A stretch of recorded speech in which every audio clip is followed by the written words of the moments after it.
He left her alone to give birth. 3 years later, one look at the twins in the park shattered everything he thought he knew. The hospital corridor smelled of antiseptic and anxiety, a sharp, sterile scent that seemed to press against Anna's chest with every breath she took. The fluorescent lights overhead were too bright, unforgiving, exposing every tremor in her hands as she leaned against the cold wall, trying to steady herself. The folder with her medical reports was clutched tightly to her chest, the edges already bent from how often she had opened and closed it while waiting. Michael Reeves stood a few steps away, his phone in his hand, his posture rigid and distant. He looked exactly as he always did in moments of pressure, controlled, composed, untouchable. His brown hair was perfectly styled, his expensive coat hanging neatly from his shoulders, as if he had stepped into the hospital by accident rather than because the woman carrying his children was about to give birth. "I'm not ready," he said at last. The words were calm, measured, spoken without cruelty, and that made them hurt even more. He didn't look at Anna when he said them. His gaze was fixed somewhere past her, as if facing her directly would require an honesty he was no longer willing to offer. Anna felt the world narrow to the sound of her own heartbeat. She had imagined many versions of this moment, but not this one. Not this quiet dismissal, this tone that suggested inconvenience rather than fear. "I'm scared," she whispered, her voice barely audible over the distant beeping of medical equipment and the muffled footsteps of nurses passing by. Michael exhaled slowly, as if her words weighed on him but did not change his mind. "So am I," he replied. "That's why I'm leaving." The finality in his voice stripped away the last fragile hope she had been holding on to. She waited for him to soften, to step closer, to say something else, anything that might turn those words into something less devastating. But he was already turning away. A sharp pain tightened in her lower back, stronger than before, stealing the breath from her lungs. Anna pressed her palm against the wall, her vision blurring as the reality of the moment crashed down on her all at once. This was happening. Now. Alone. "Michael," she said, his name breaking as another wave of pain surged through her body. He paused for a fraction of a second, his shoulders tensing, and for a brief moment she thought he might turn around. Instead, he straightened, as if bracing himself against something invisible. "I can't do this," he said quietly, more to himself than to her. Then he walked away. Anna watched his back disappear down the corridor, each step taking him farther from her and from the life they were supposed to face together. The sound of his shoes faded, swallowed by the sterile emptiness of the hospital, until there was nothing left but silence and pain. A nurse approached moments later, concern flickering across her face as she took in Anna's pale expression. "Are you alone?" she asked gently. Anna nodded, unable to speak, tears slipping silently down her cheeks as another contraction forced her to bend forward. "Yes," she managed to say at last. "I am." As the nurse guided her toward the delivery room, Anna felt something inside her shift, harden, as if a line had been crossed that could never be uncrossed. Whatever happened next, whatever pain awaited her, she understood one thing with devastating clarity. She would face it without him. And the choice he made in that corridor would echo far beyond this night, long after the cries of newborn children filled the room where he should have been standing beside her. Time lost its meaning once Anna was taken into the delivery room. The clock on the wall moved forward, but she could no longer tell whether minutes or hours were passing. Pain came in waves that left her shaking, gripping the edges of the bed, focusing on the steady voice of the doctor and the nurse who stayed close, offering calm instructions and brief reassurances. Still, between contractions, the emptiness beside her felt louder than anything else. The place where Michael should have been stood out with cruel clarity. She gave birth without holding anyone's hand. Each surge of pain carried not only physical strain but the sharp realization that no one was there to witness this moment with her, no one to whisper encouragement or wipe her tears. She bit down on her lip to keep from crying out in frustration, refusing to let her strength break now. If she had to do this alone, she would do it standing, not pleading. When the first cry filled the room, raw and piercing, Anna's breath caught painfully in her chest. Then a second cry followed almost immediately, just as strong, just as alive. The sound shattered something inside her, releasing tears she could no longer hold back. The doctors moved quickly, voices overlapping, the room suddenly alive with motion and purpose. "Twin girls," someone said, smiling softly. Moments later, they were placed on her chest, small and warm and impossibly real. Two identical faces, tiny brows furrowed, brown hair damp against their heads, blue eyes blinking uncertainly at the light. Anna stared at them in disbelief, her hands trembling as she carefully wrapped her arms around their fragile bodies. "Lily," she whispered to the first, her voice breaking. Then she looked at the second, just as perfect, just as vulnerable. "Mia." The name settled into the room like a promise. In that moment, the pain faded into the background, replaced by a deep, aching awareness of responsibility. These two lives depended entirely on her now. Not on promises. Not on hopes that someone might come back. On her.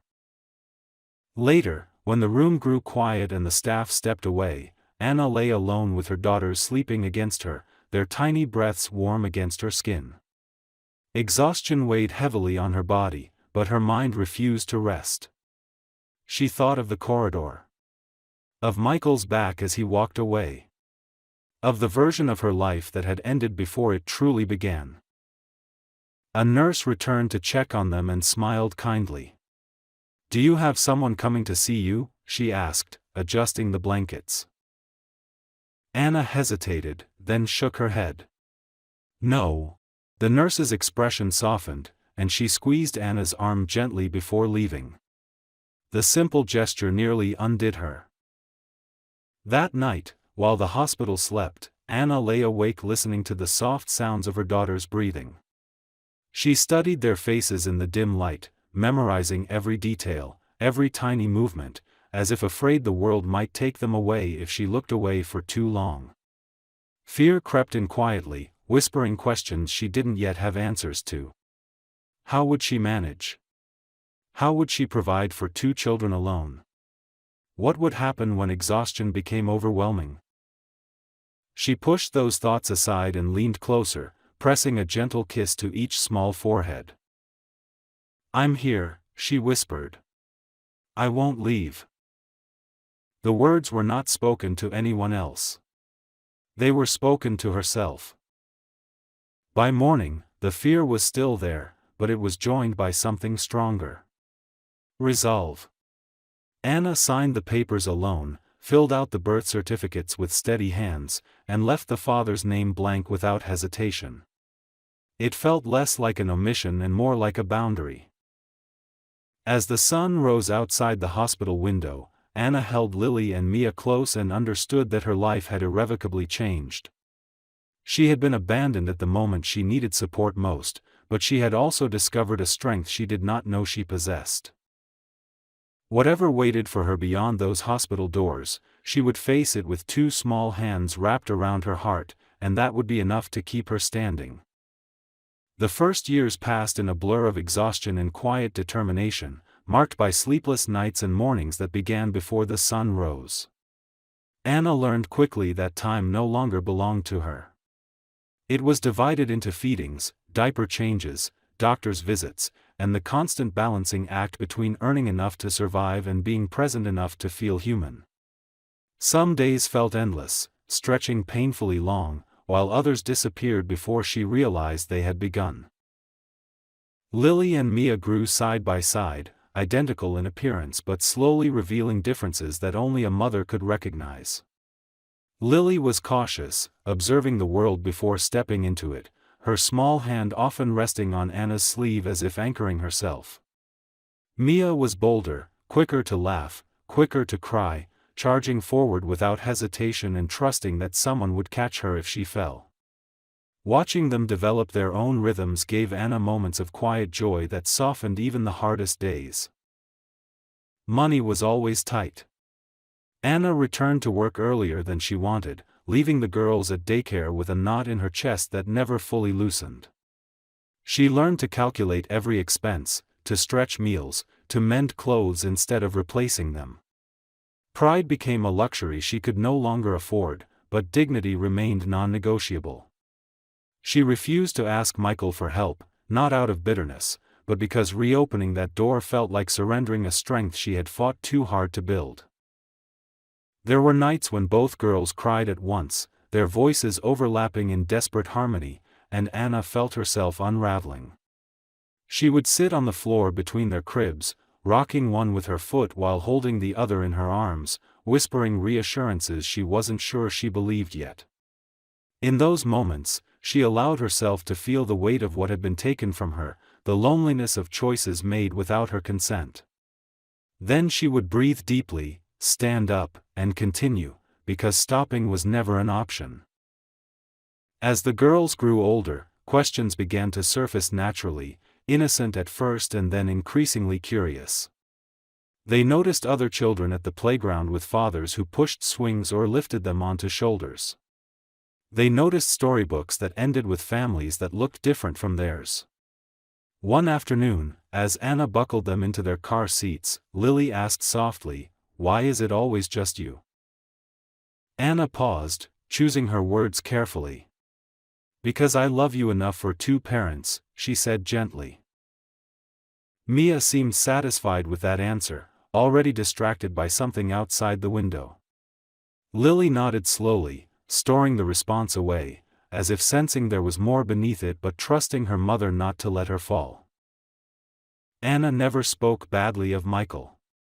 She did not want their childhood shaped by resentment. When they asked about their father, she told the truth without cruelty. He had been afraid. He hadn't been able to stay. It wasn't because of them. That distinction mattered to her more than anything. At night, when the apartment was quiet and the girls slept curled together in their beds, Anna allowed herself moments of reflection she never indulged during the day. She thought about the life she had imagined once, about the man who had walked away when she needed him most. Sometimes anger surfaced, sharp and sudden, but more often it was sadness, a quiet mourning for what might have been. She let those feelings exist without feeding them, understanding that holding onto them too tightly would only drain the energy she needed to keep moving forward. By the time Lily and Mia turned 3, they were strong, curious, and endlessly talkative, filling the apartment with laughter that echoed off the walls. Anna watched them run through the small park near their building, their identical faces lit with joy, and felt a fierce pride rise in her chest. She had done this. Not perfectly, not easily, but honestly. Michael's absence no longer defined their lives, even if his shadow still lingered at the edges of her thoughts. Anna believed, with growing certainty, that she had made the right choice by focusing on survival rather than confrontation. Whatever the future held, she was prepared to meet it on her own terms.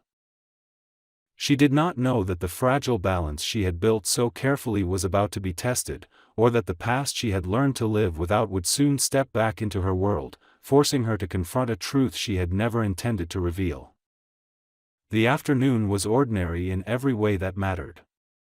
The city park was alive with familiar sounds, children laughing, leaves rustling in the light breeze, the distant hum of traffic softened by trees and space. Anna sat on a bench near the small playground, her bag at her feet, watching Lily and Mia chase each other across the grass. Their laughter came easily now, unguarded and bright, and she allowed herself to relax into the rhythm of the moment. She did not notice him at first. Michael Reeves stood a few steps away, phone pressed to his ear, his attention divided between the call and the path ahead of him. He had chosen the park deliberately, thinking it would clear his mind before the next meeting, give him a moment of air before returning to glass offices and controlled conversations. He was halfway through a sentence when something in his peripheral vision made him stop. Two little girls ran past him, their movements synchronized without effort, their voices blending into one another. He frowned slightly, his gaze following them instinctively, and then his breath caught in his throat. They were identical. Not just similar, but mirror images. Brown hair bouncing in the same uneven curls, small noses, the same bright blue eyes he saw every morning in his reflection. His phone slipped slightly in his hand as the realization struck with sudden force, sharp enough to make him forget the person on the other end of the line. "Michael," the voice said through the speaker. He didn't answer. He ended the call without noticing and stood frozen, watching the girls as they ran back toward a woman sitting on a bench. Anna looked up at that exact moment. Recognition hit them both at once, immediate and devastating. Her body tensed, every instinct screaming at her to gather her daughters and leave, but it was already too late. Michael's eyes were fixed on her, disbelief washing over his face as memory collided violently with the present. For a few seconds, neither of them moved. Michael took a slow step forward, then another, as if afraid the image might disappear if he approached too quickly. "Anna," he said, his voice uncertain in a way it had never been before. She stood slowly, placing herself between him and the girls without making the movement obvious. "Michael," she replied, calm but guarded. His gaze dropped to the twins immediately, his chest tightening as the truth assembled itself piece by piece. The timeline aligned with brutal clarity. The age. The resemblance. The impossible coincidence that was no coincidence at all. "How old are they?" he asked, though his voice suggested he already knew the answer. 3, Anna said evenly. Michael felt the ground shift beneath him. There. He couldn't finish the sentence. Anna met his eyes, her expression steady, resigned, and tired in a way that spoke of years rather than days. "They're yours." The words landed with quiet certainty, heavier than any accusation could have been. Michael opened his mouth, closed it again, searching for something to say that would make sense of the moment. Nothing came. Lily and Mia had stopped running now, watching the exchange with open curiosity. Mia tilted her head slightly, studying Michael with interest, while Lily stayed closer to Anna, her hands slipping instinctively into her mother's. "Mommy, who is he?" Mia asked. Anna inhaled slowly. "Someone I used to know," she said carefully. Michael's heart twisted painfully at the distance in those words. Someone. Not father. Not family. Just a fragment of the past. "You didn't tell me," he said finally, his voice low, strained. Anna's gaze did not soften. "You didn't stay," she replied. The simplicity of the answer left him defenseless. He looked at the girls again, really looked this time, and felt the weight of 3 years press down on him all at once. First words he had missed. First steps. Sleepless nights that had shaped someone else's life without him. "I need to talk to you," he said. "Please." Anna hesitated, glancing down at Lily and Mia, who had already lost interest and were tugging at her hands, asking to go play again. She knelt to their level, brushing hair from their faces. "Go ahead," she said gently. "Stay where I can see you." The girls ran off, their laughter returning as if nothing in the world had changed. Anna straightened and faced Michael. "You can talk," she said. "But don't expect forgiveness, and don't expect explanations that make this easier for you." Michael nodded slowly, humbled in a way he had never experienced before. "I was wrong," he said quietly. About everything. Anna studied him for a long moment, seeing not the man who had walked away, but someone shaken by consequences he could no longer avoid. Being wrong doesn't undo what happened, she said. And it doesn't give you rights you didn't earn. I know, he replied. But I want to try. She looked past him to where Lily and Mia were now sitting together in the grass, whispering and laughing as if the world were uncomplicated and safe. Her voice was calm when she spoke again, but firm. If you come into their lives, she said, you do it carefully. Slowly. And if I see even a hint that you'll hurt them by leaving again, I won't hesitate to disappear. Michael swallowed hard. I won't leave, he said. Anna didn't answer. She turned and called her daughters back, taking their hands as they approached, her body language closing protectively around them. Michael watched the three of them walk away together, the weight of what he had lost settling deep into his chest. For the first time in his life, power meant nothing. Only time did. And he had already wasted too much of it. The days that followed the meeting in the park unfolded with an unsettling slowness, as if time itself had become cautious, unwilling to rush forward and risk breaking something fragile. For Anna, the encounter reopened wounds she had spent years carefully closing, not by forgetting, but by building a life strong enough to hold them. Now those wounds ached again, not sharply, but persistently, reminding her that the past had never truly stayed behind. Michael did not call immediately. That restraint surprised her more than any dramatic apology would have. She had expected impatience, demands, perhaps even legal threats disguised as concern. Instead, there was silence. Not absence, but waiting. When he finally did reach out, it was with a short message asking if they could talk, adding that if the answer was no, he would respect it. Anna read the message several times before responding. She agreed to meet, but only on neutral ground and only without the girls present. She needed to see who he was now, without their presence softening her resolve or complicating her judgment. They met in a quiet cafe not far from the park. Michael arrived early and stood when she entered, stopping himself halfway through the gesture as if unsure what manners still applied. He looked different to her now, not in appearance, but in posture. The certainty that had once defined him was gone, replaced by something more tentative, more human. I've thought about that day every night since I saw them, he said after they sat down. About the hospital. About what I did. Anna listened without interrupting, her hands wrapped around her cup, grounding herself in the warmth. Thinking about it isn't the same as understanding it, she replied calmly. I know, Michael said. I didn't just leave you. I left them before they even existed as people to me.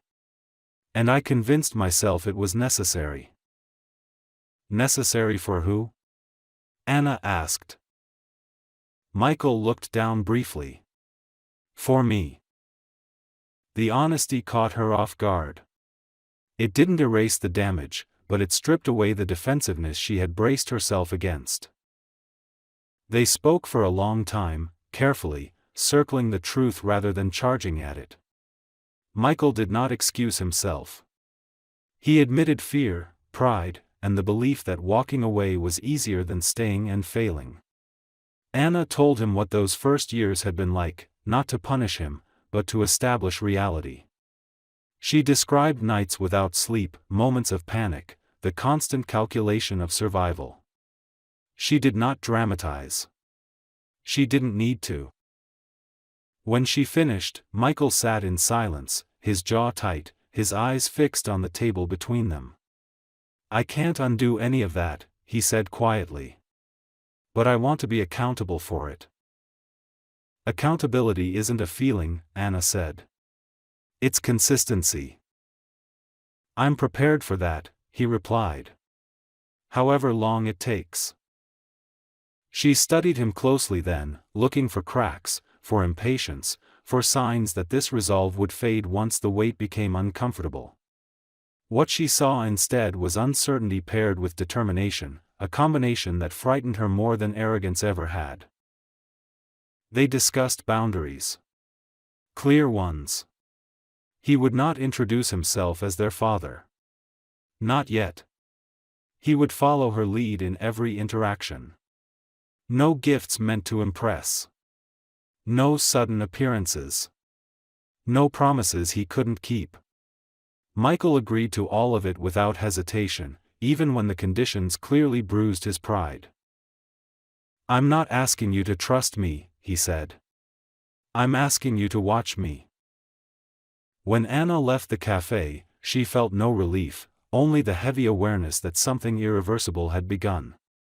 At home, Lily and Mia greeted her with excitement, showing her drawings they had made, pulling her toward the table with the urgency only children possessed. Their world remained unchanged, and that steadiness anchored her.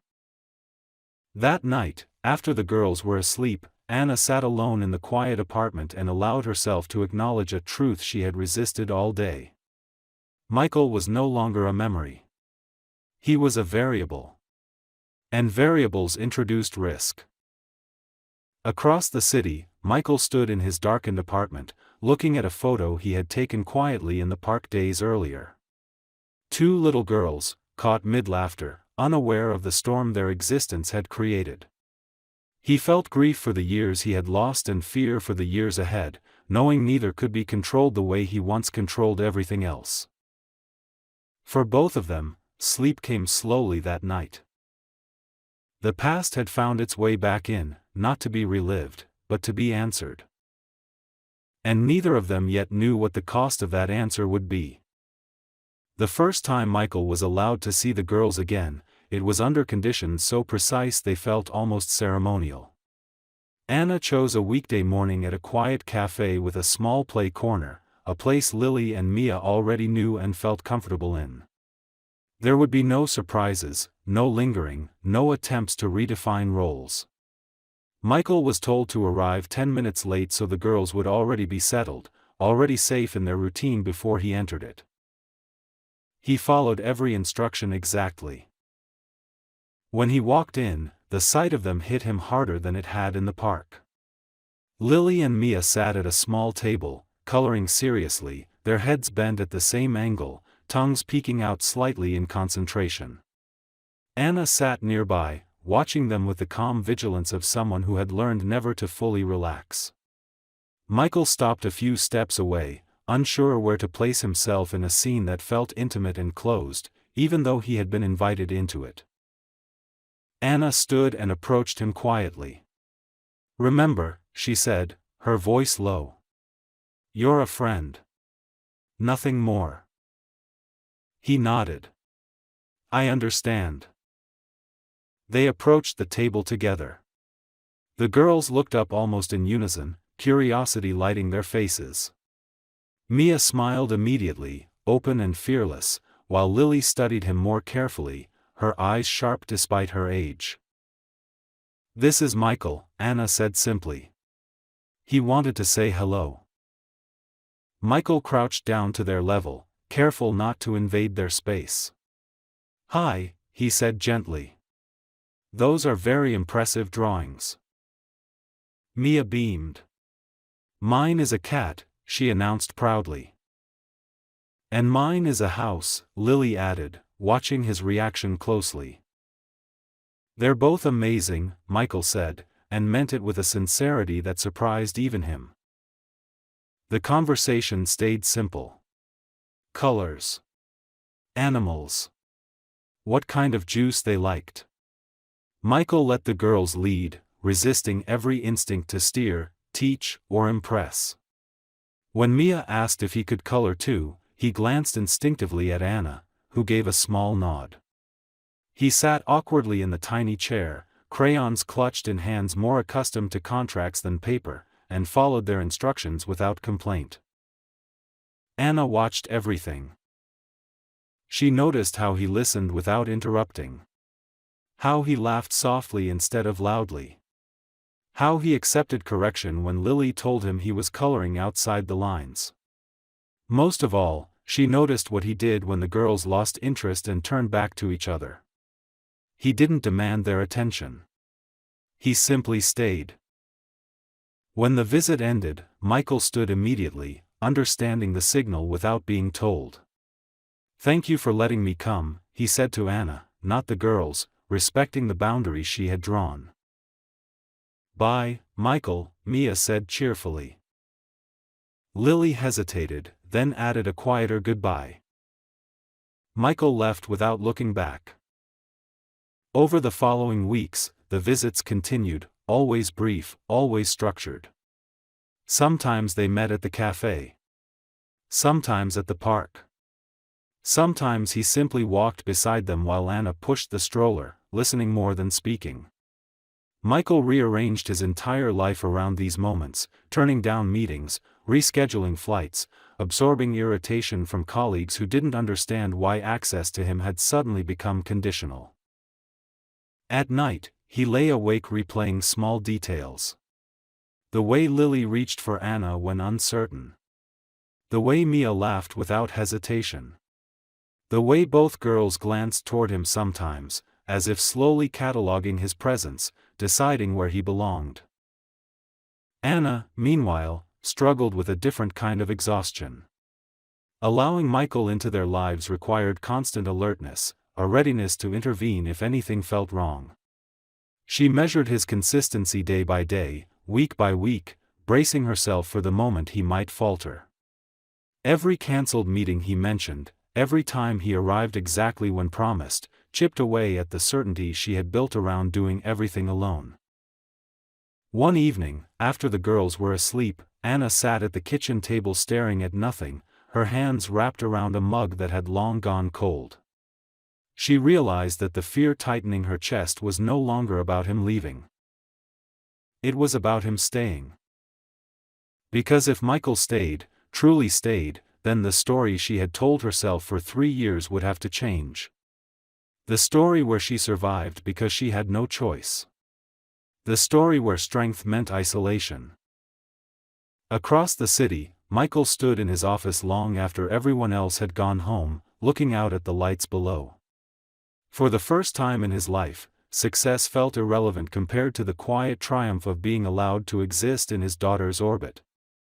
He knew he was being tested, not aggressively, but patiently, and he welcomed it. Trust, he was learning, was not granted in grand gestures.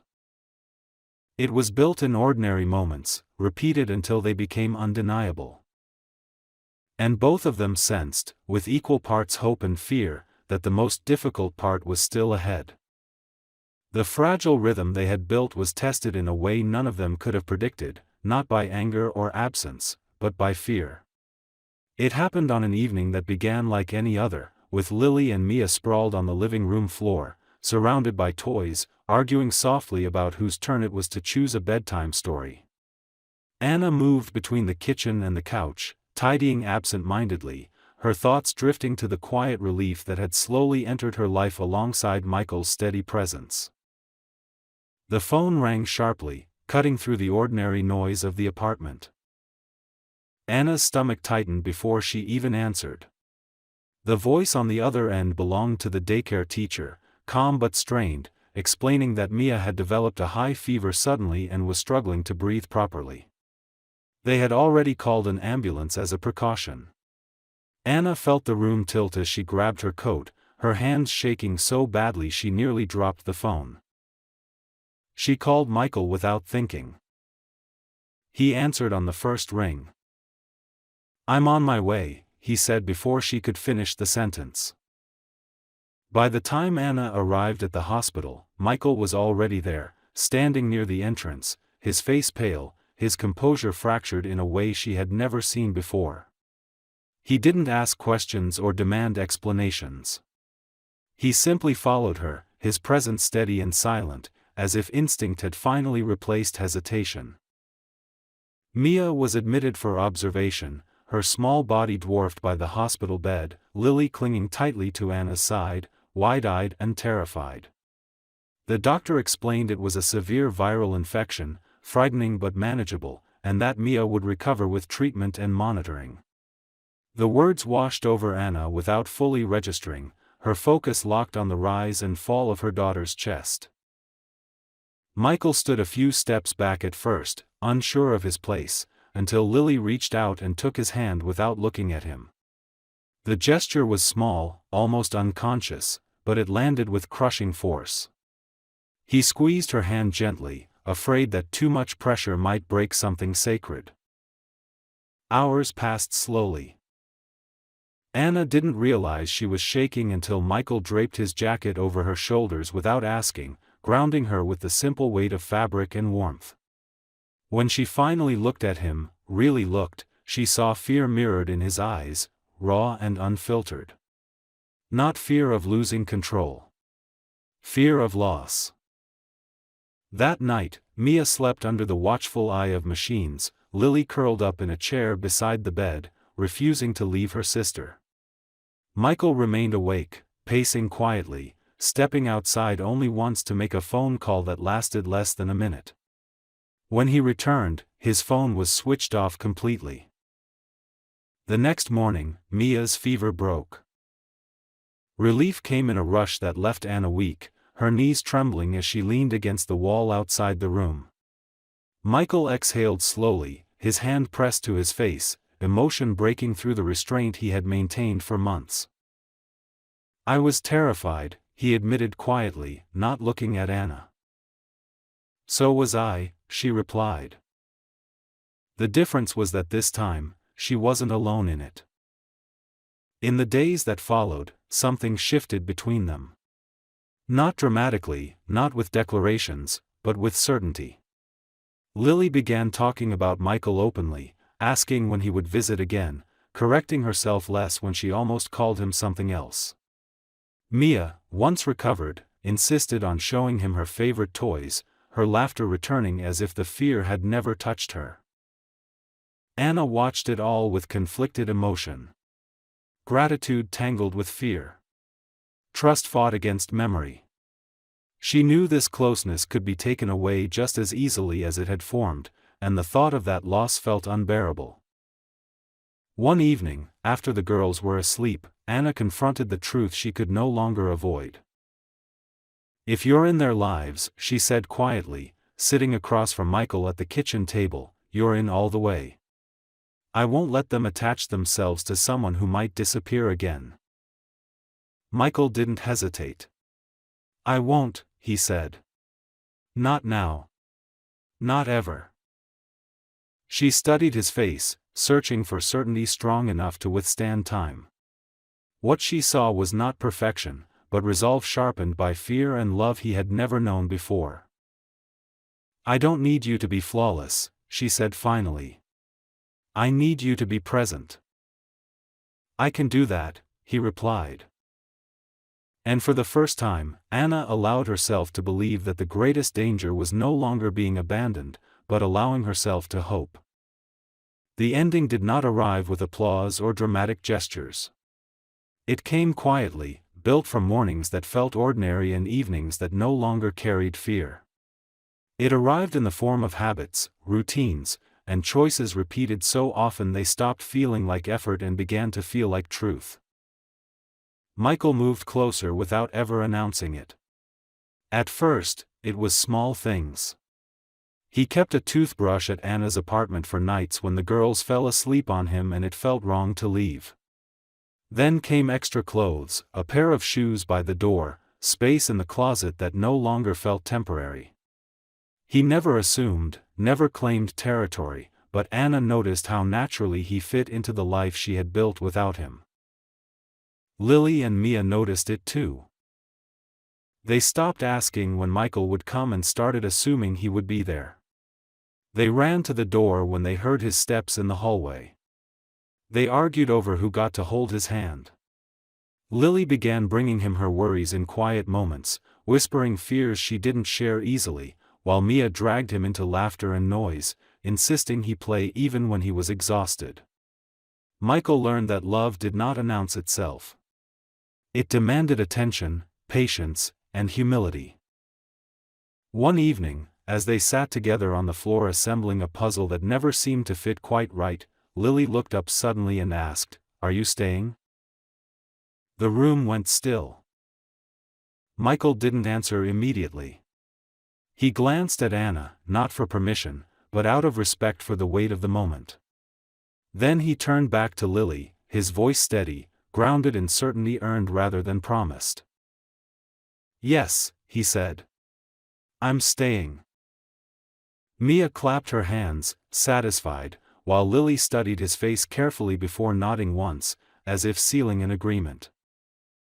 Anna felt something inside her finally loosen. Later that night, after the girls were asleep, Anna and Michael sat on the balcony, the city lights stretching endlessly below them. The air was cool, quiet, filled with the kind of peace that only comes after storms have passed. "You changed," Anna said softly. "So did you," Michael replied. "You became stronger than I ever was." She shook her head. "I became strong because I had to. And I became strong because I chose to," he said. "Too late at first. But not too late to stay." Anna looked at him for a long time, then spoke the truth she had been carrying for years. "When you left, I thought the worst thing that could happen had already happened." "And now?" he asked. "Now I know the worst thing would have been never letting you try again." He reached for her hand, slowly, giving her time to pull away if she needed to. She didn't. Months later, in the same park where everything had unraveled, the four of them walked together under the trees.